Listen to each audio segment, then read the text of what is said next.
Nous allons voir ensemble la correction de l'exercice 1, page 85. Je vous lis la consigne. Recopie et complète le tableau. Observe l'exemple. Donc j'ai recopié le tableau. Alors déjà, un petit problème de vocabulaire.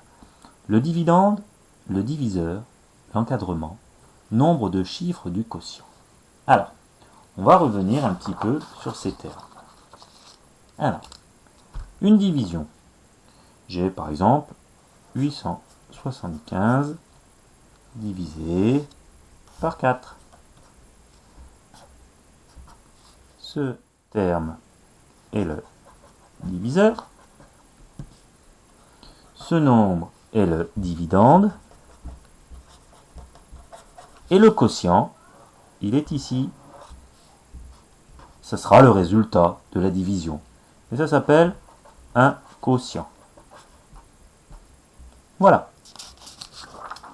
Alors, je reprends mon exercice. On a 875 divisé par 4.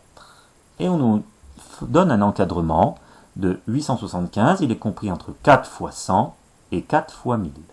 On retrouve le 4 qui est le diviseur. D'accord ? Cet encadrement va permettre de savoir le nombre de chiffres du quotient.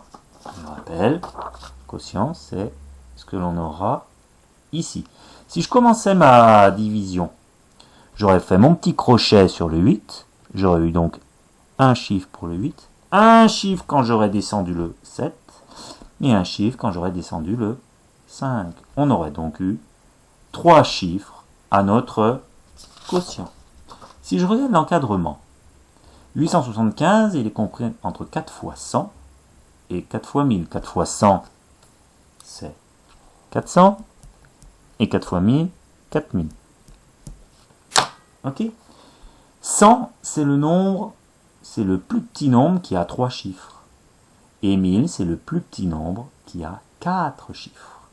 Donc on voit dans notre encadrement que 875, il est compris entre 4 fois 100, il est plus petit que 4 fois 100. Ça veut donc dire que l'on aura 1, 2, 3 chiffres au quotient pour cette division-là.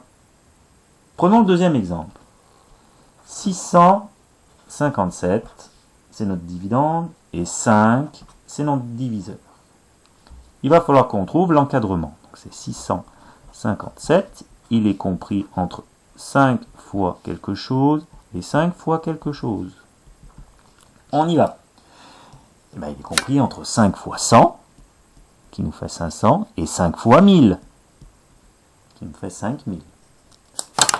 Si je regarde la division,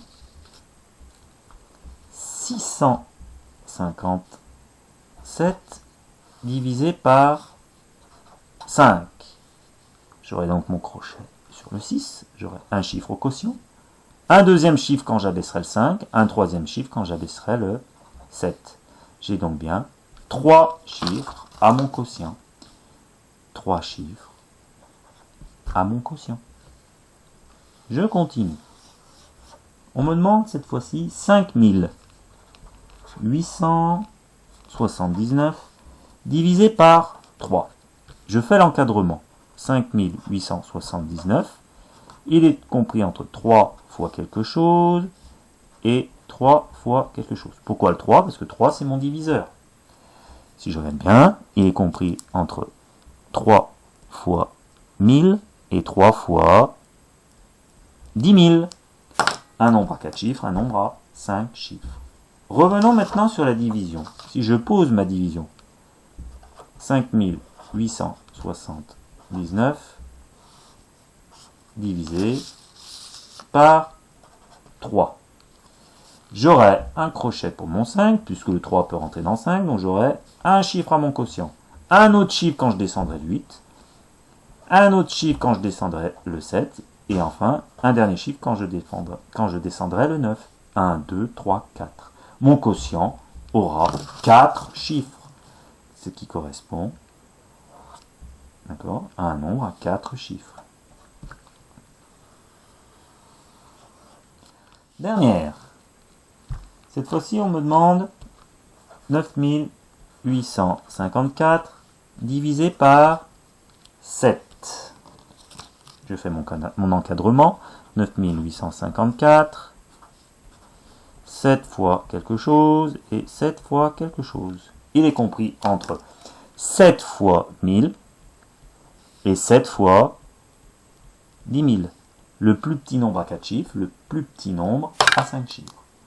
Si je pose ma division sur une feuille, j'ai donc 9854 divisé par 7.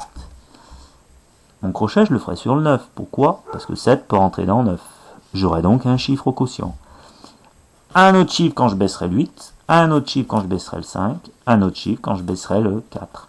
À mon quotient, j'aurai donc 4 chiffres. C'est ce que je retrouve dans l'encadrement. On aura donc un quotient qui aura 4 chiffres. Voilà.